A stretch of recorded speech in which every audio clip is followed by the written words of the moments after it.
নমস্কার, কণাস food diary থেকে আমি আশিস কণা। আজকে আমি করে দেখাবো খুব অল্প সময়ের মধ্যে একটা সহজ রেসিপি, দই পটল।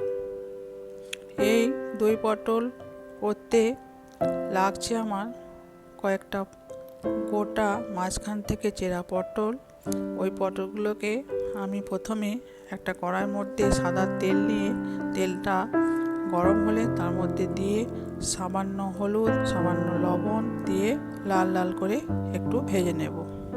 তারপর ওই পটলগুলো ভালোভাবে ভাজা হয়ে গেলে আমি একটা জায়গায় তুলে নেব।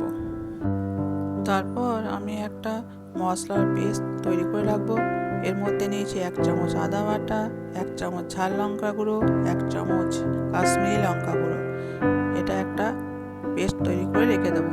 তারপর কড়া তেলের মধ্যে 2টো ছোটো এলাচ, সামান্য দারচিনি, সামান্য টমেটো কুচি ও 4টে কাঁচা লঙ্কা দিয়ে ভালোভাবে ভেজে নেব। তারপর ওই তেলের মধ্যে আমি ওই মশলাটা দিয়ে দেব এবং ভালোভাবে কষিয়ে নেব। ভালোভাবে কষানো হয়ে গেলে এর মধ্যে 2 টেবিল চামচের মতো পোস্ত বাটা দিয়ে দেব। তারপর আস্তে আস্তে এই মশলাটা কষাতে থাকবো।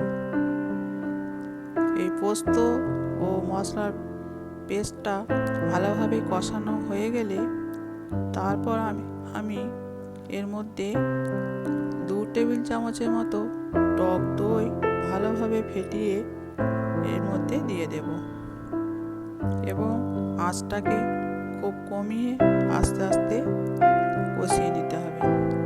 তারপর পরিমাণ মতো লবণ আর পরিমাণ মতো চিনি দিয়ে এই গ্রেভিটা তৈরি করে নিতে হবে। দেখুন, মশলা থেকে খুবই ভালোভাবে তেল রিলিজ করেছে। এরপর এই মশলার মধ্যে আমি পরিমাণ মতো গরম জল দিয়ে দেব। এরপর আমি মশলাটা ফুটবার জন্য কিছুক্ষণ চাপা দেব। চাপা খুলে আমি এর মধ্যে ভাজা পটলগুলো দেব এবং ওপর থেকে একটা কাঁচা লঙ্কা দিয়ে আবারও চাপা দিয়ে দেব। চাপা খুলে দেখা যাবে পটলটা ভালোভাবে সেদ্ধ হয়ে গেছে। তারপর এর মধ্যে আমি কিছুটা কসুরি মেথি ও গরম মশলা ছড়িয়ে দেব।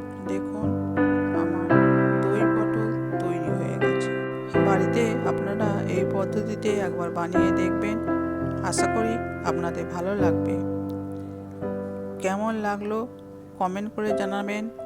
ভালো লাগলে লাইক, শেয়ার, সাবস্ক্রাইব করে দেবেন। সবাই ভালো থাকবেন, সুস্থ থাকবেন।